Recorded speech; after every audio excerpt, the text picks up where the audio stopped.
You are about to go through a series of review ed puzzles in order to get back into the swing of things. It's been a long summer, and let's just make sure that we remember where we are in U.S. history.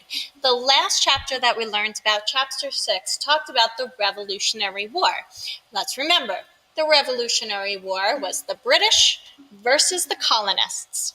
The colonists, people who lived in the United States before it was called the United States, had been moving to America and learning how to survive in America without the help of Britain for a very long time. And then Britain had an issue where they needed money, and they decided, you know what, the colonies are the place that we're going to get that money. And we're going to put a bunch of laws and a bunch of taxes on the colonists, and they're going to help us pay off some of our war debt and make us more money. And we can do this because the colonists are British colonists, so of course we can control them, right? I mean, we're all powerful Britain. Who are they? They don't even have their own country yet. So the colonists were not very happy about this. They'd been doing things their own way for a very long time without Britain's help, and all of a sudden Britain wants laws and they want money and they're doing taxes, and the colonists are just not cool with this. So they start having a big problem with each other. And remember that the problem is an economic problem. Britain wants money and power. The colonists are having to give them money, which means the colonists don't have enough to support themselves and their families, and it's becoming a big issue. And there are a couple of different solutions that the colonists tried.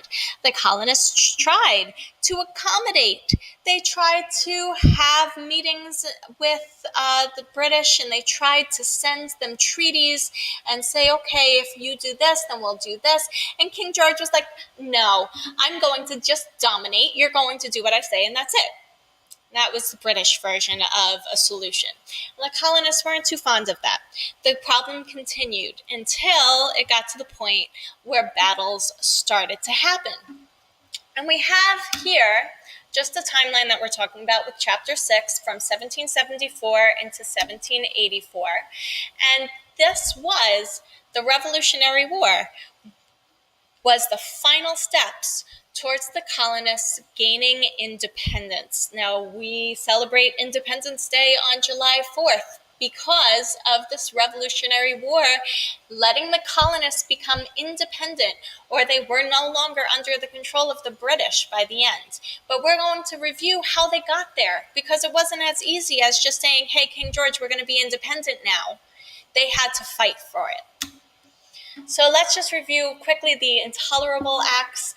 The colonial leaders throughout the 13 colonies feared that the British government, led by King George, would take away the right for self-government from all the colonies.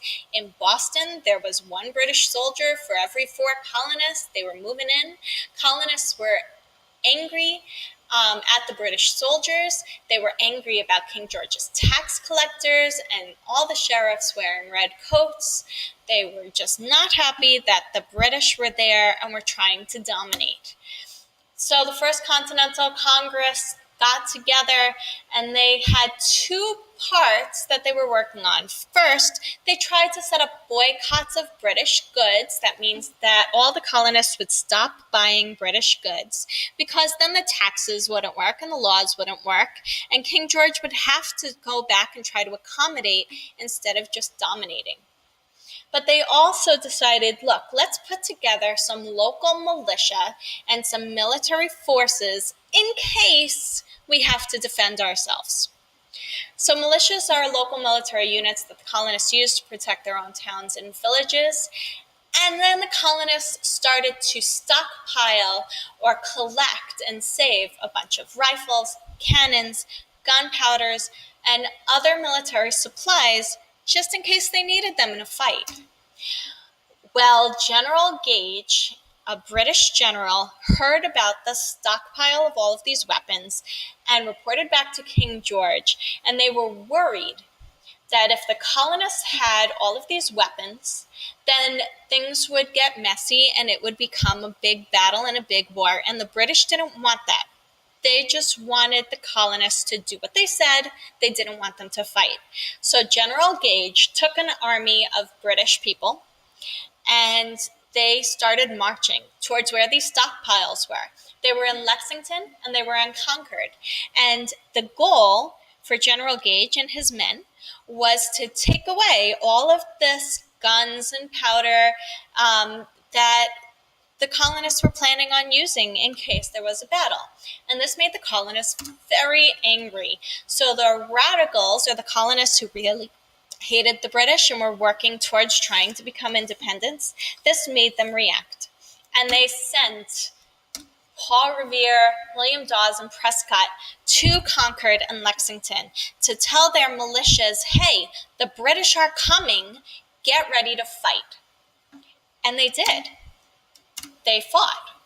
They had the Battle of Lexington and Concord. But because the colonists knew that the British were coming, they were able to prepare. And they actually ended up winning the battle. The British lost. They did not get the guns and the gunpowder that they wanted. And in fact, 269 British were killed in comparison to 88 of the colonists. So the colonists won that first battle.